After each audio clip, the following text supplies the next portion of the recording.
Godina Gujii aanaalee Gumii Eldalloo fi Liiban keessatti waraanni bilisummaa Oromoo gandoota hedduu qabachuu fi hawaasa mariisisuu kan himan ogeeyyiin fayyaa aanaalee kunneen sababii rakkoo nageenyaaf tajaajila kennuu akka dhaaban himan. Bakka hidhattoonni kunneen hawaasatti mariisan keessaa ganda Bulbul keessatti ogeessa fayyaa kan turee fi maqaansaa akka hiramu akka kan hin feene haala ture akkanaan Galanaa Balaayetti himeera. Ganda keessanii waraanni hidhattootaa to'atee jedhamee taasifamaa jira. Inumaa hawaasa wajjiniin mari'achaa jiru jedhama. Isinis tajaajila fayyaa kennuu hin dandeenye nuun jedhan dhugaadha. Jechuun nuti ammaaf achiin jiru beektan miillaan galle magaalaa guddaa. Yoom? Gadda galle kaleessa achi. Baqattanii jechuudha? Qaamni waraanaa duraan achi jiru tuma nutti miin baqatee achi nu dhiisee darbe. Qaamni mootummaa? Nu gatee darbinaan gidduutti immoo waan dhufu hin beeknu inni nuti achumaan deemne keessa. Akkuma lubbuu keenya bakka lubbuu keenya baraarree nuti kiiloomeetira 60 lafa miillaan galle.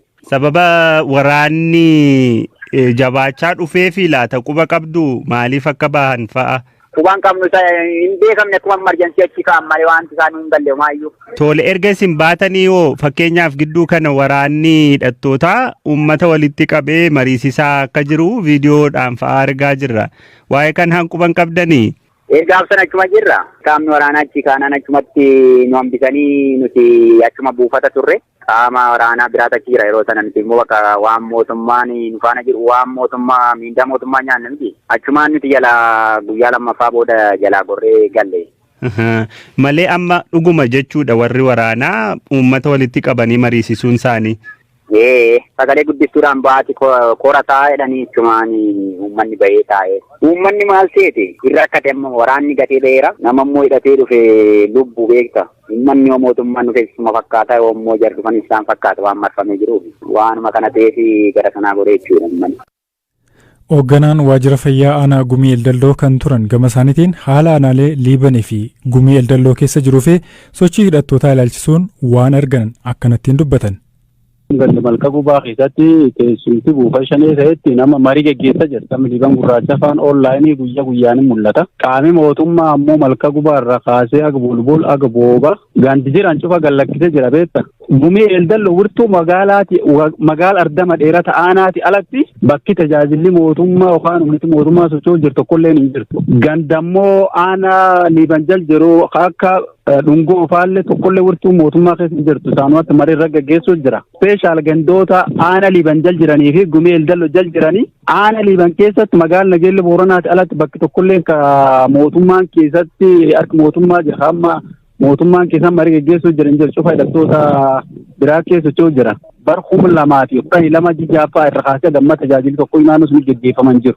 Qaamni mootummaa waraanni bittatti ol qabu tajaajila hawaasa bana tochee daandii bana tochee humnoota akkana kan ittisuu dhabuun isaa hagam peenii hawaasa qabaallee waan nam jechisiisa. Bulchaan godina Gujii obbo Taaddalaa Oddoo sochiin hidhattootaa jiraatullee gandi hidhattootaan qabame garuu akka hin jirre dubbatan Aslii Galgaloo dubbisteetti. Diinni shiftaan shaneen kun hin socho'asirre rooyaanee walii galtee mallatteessee biyyattii diiguuf deemu bakka tokko bakka fageenya hundi nageenyaa keenya irra hin jirre irratti uummata sodaachisuun saamuun walitti qabiisaa yaaluun hin jira. Uummata mariisisuun alaatti gandootii hedduun godina Gujii Bahaa keessatti waraan kanaan to'atamee jira jedhanii kuwaan jiramoo? Gandinni to'ate hin jiru. Gandinni keessa jiraachuu mala akkaataa sadarkaa sanatti yoo ilaalle ganda baay'ee keessa nama 4-5 dhokatanii lullukanii socho'uun hin jiraata. Ganda kana bulchanii aanaa kana qabatanii jira waan jedhu hin jiru. Bakki isaan uummata mariisisan kan kaatileen jettu ka namoonni gariileen kan wachi dubbifnee isaan nama mariisis argine jedhanii qaamni nageenyaa qaamni mootummaa bakkeewwan kan hin jijjiiru ees jira moo qaamatti isanitti dhiqaate? Humni nageenyaa dhabamee yookaan xiqqaatee adoon sa'aatii miliqaa sa'aatii humni nageenyaa achirraa fagoo jiru laallatee daqiiqaa 10-20 akkas uummata walitti qabu yaaluun yeroo humni nageenyaa immoo naannoo sanatti dhiyeenya isaa dhaga'u dhiisee baqachuun kun hin jira. Daandii namni gabayaa dhaqu bakka tokko fa'a eeganii kaa'anii nama walta daqiiqaa 10-15 silaatee mukaan dhaabachiisanii walta gurmeessanii bira footoo ka'anii dhiisu sooshaal miidiyaa gadhiisu. Lola bakkeewwan naannoo Amaaraa Tigraay daangessutti adeemaa jiruun rakkoon dhaqqabaa jiru hawaasa idil addunyaa osoo dhaga'uu callisuu filateera jechuun pirezidaantii ittaanaa naannoo Amaaraa Dr. Fantaa Mandafiroo himan. Qondaalli kun turtii BBC wajjiniin taasisaniin Atakaroon yeroo ammaa naannoo Tigraay waliin jiru yoo akkanaan akka itti fufne barbaadame TPLF labsii dhukaasa dhaabuu haalduree tokko malee kabajuu qabaa jedhan. Lola bakkeewwan naannoo Amaaraa Tigraay daangessutti adeemaa jiruun rakkoo dhaqqabaa jiru hawaasni idil addunyaa osoo dhaga'u callisuu filateera jechuun pirezidaantii ittaanaa naannoo Amaaraa Dr. Fantaa Mandafiroo himan. Qondaalli kun turtii BBC wajjiniin taasisaniin Atakaroon yeroo ammaa naannoo Tigraay wajjiniin jiru yoo akkanaan akka itti fufne barbaadame TPLF labsii dhukaasa dhaabuu haalduree tokko malee kabajuu qabaa jedhan. We expect the change to come from TPLF to respect the ceasefire. Jijjiiramni akka dhufu ka eegnu TPLF irraati. Labsii dhukaasa dhaabuu kabajuu qaba. Mari'achuuf illee jalqaba labsiin dhukaasa dhaabuu kabajamee nagaan bu'uu qaba. Namoonni osoo ajjeefamanii fi dhumaatiin irratti raawwataa jiru garuu kun ta'uu hin danda'u. Yeroo ammaa haadholiin rooba keessatti dahaa jiru. Kanaaf akkanaaf galu miidiyaa akka keessanii dabalate kanneen sagalee dhabaniif sagalee ta'uu qabu. Garuu kana argaa hin jirru. Kun baay'ee nama gaddisiisa. Osoo amma dubbataa jirru lammiileen itti fufiinsaan qe'ee irraa buqqa'aa jiru. Buqqaatota miliyoona 1.2 ol keessummeessaa jirra. Lola hammaateen lammiileen 200,000 ol qe'ee isaaniirraa buqqa'aniiru. Kanaaf marii illee taasisuuf karaan jalqabaa fi tokkichi labsii dhukaasa dhaabuu labsame kabajuudha. People are being displaced from various corners of the region, in our own region. So the only way, for an engagement is the first is to respect the ceasefire. TPLF haaldureen kaa'ee otoo hin guutamin dhukaasa akka hin dhaabne himeera. Isa kanaaf deebiin keessan maali? Jennee kan gaafanneef deebii kana kennan. Do you really, you will never ever suggest that we have to just see simply citizens being prosecuted? Lammiileen osoo ajjeefamaa fi buqqa'aa jiranii callisnee dhukaasa akka dhaabnu kan yaadu nutti hin fakkaatu. Falli tokkichi jalqaba haalduree tokko malee labsii dhukaasa dhaabuu fudhachuu qabu. Extra conditions, they have to just respect the ceasefire first. Waraanni kun ijoo dubbii ta'ee itti fufeera. Keessumaa himannaan garaagaraa waan dhiyaataniif dhimma kana irratti hawaasa idil addunyaaf kan jettan qabdu. My message to the international community is to be fair. Ergaan hawaasa idil addunyaaf qabu lammiilee nagaa qaama waraanichaa osoo hin ta'in miidhamaniif deeggarsa namoomaa dhiyeessuu qabu. Sagalee qaama tokkoo dhageessuun hammeessuu caalaa yaada qaamolee hundaa dhagahuun barbaachisaadha. Mootummaan federaalaa fi naannoo Amaaraa dhagahamuu qabu. Wanti walitti bu'iinsa irraa argamu hin jiru. Kanaaf hawaasi idil addunyaa qaama waraanaa tokko qofa dhagahuun Itoophiyaa bira dhaabbachuu hin danda'u. Gidduu dhaabbachuu qabu. Lolli kun erga eegalee ji'a 9 ta'ee jira. Damee hundarratti dhiibbaa qaba ture.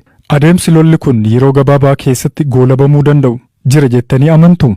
Well, why not a solution? There is a solution. There is nothing just impossible in this war. Maaliif falli hin jiru? Addunyaa irratti kan hin danda'amne hin jiru. Akka hin danda'amne kan goonu kan lola keessaa qooda fudhannudha. Hawaasi idil addunyaa mootummaa Itoophiyaa waliin itti dhiyeenyaan yoo hojjetee fi TPLF filmaata nagaa akka hordofu yoo gaafate sababni ittiin furamneef hin jiru. Rakkina kana keessaa bahuuf daandii sirriin dhugaa qofadha. I've heard from some groups, which is a very good start. They are really speaking the truth. It's only the truth that can cure us. Amma immoo oduun gaggabaabsee sanitti ministeera muummee Itoophiyaa Dr. Abiy Ahmed affeerraa pirezidaantii Tayyip Erdoganiin agayya 18 bara 2021 daawwannaaf gara Tarkii imaluuf akka jiran miidiyaan Tarkii Anaadooluun gabaase. Ministeera muummee Abiy erga lolli Tigraayitti eegalee biyyoota akka Keeniyaa, Jibuutii fi Eertiraarraan kan hafe fagaatanii yoo imalan kun kan jalqabaate. Biyya Afrikaa Ugandaan baqattoota Afgaanistaan bulchiinsa Taalibaan jalaa baqatan keessaa 2,000 simadhaa jette. Baqattoonni Afgaanistaan 500 kibxata buufata xiyyaara Entebbe akka gaantu eegama. Waliigalteen kun gaaffii Ameerikaan dhiyeessiteen ta'uu ministeerri baqattootaa Ugaandaa himeera.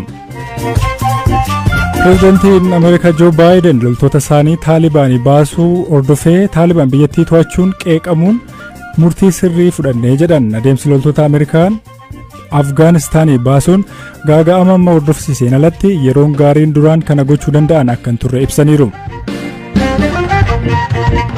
Dameeleen deeggarsa namoomaa UN waraana Itoophiyaa keessa jiruun ajandaa siyaasaa gamtokkee adeemsuu jedhamuudhaan akka isaan yaaddeessu ibsa kaleessa baaseen hime. Dhaabbanni biyyoota gamtoomanii fi jaarmeeleen deeggarsa namoomaa biroo qajeelfama namoomaa afur hordofuunii kan jedhe ibsichi kunneenis namummaa, walabummaa, bilisummaa fi loogiirraa bilisa ta'uu fa'i jechuun ibseera. Oduun sa'aatii kanaaf qabne isaan kana.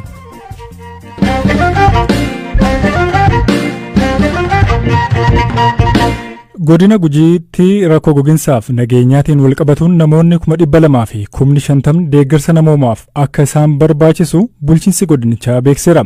Bulchaa ittaanaan godinichaa obbo Tashoomaa Kabbadaa deeggarsi midhaan nyaataa kennamaa jiraachuu himane. ani ijoollee 7 qaba. Karaa qonnaan bulaanii daa'ima fi yeroo kana fulbaana irraa mana barnootaa kan galti midhaanuma qote san gurguree kaan uffataan bitee kaan kopheen bitee kaan deftara qalamaan bitee mana barnootaa galchaa turre. Barana amma midhaan sun hin jiru wanni gurguranii mana barnootaatiin daa'ima galchan hin jiru. Bakka akkuma beekamu barana yoo mootummaan nu gargaare malee daa'imni illee mana barnootaa akka waa hafeeruuti. Namni amma yoonaatti beela'ee du'eefaa yookiin immoo rakkoo adda addaadhaaf namni saaxilame jira waan argitan naannoo keessatti. Aga hadhaatti garuu waaqni nu gargaaree akka ganda keenyaatti ani waan ganda kaanii maan beekamati namni du'e hin jiru. Kun danda'ee bitatee nyaataa kun danda'ee wama bitatuun sanuun qabu horii qabu gurguree fitee kun immoo hoolaa fi caamarraan kan ka'e dhumate harkaa darbe.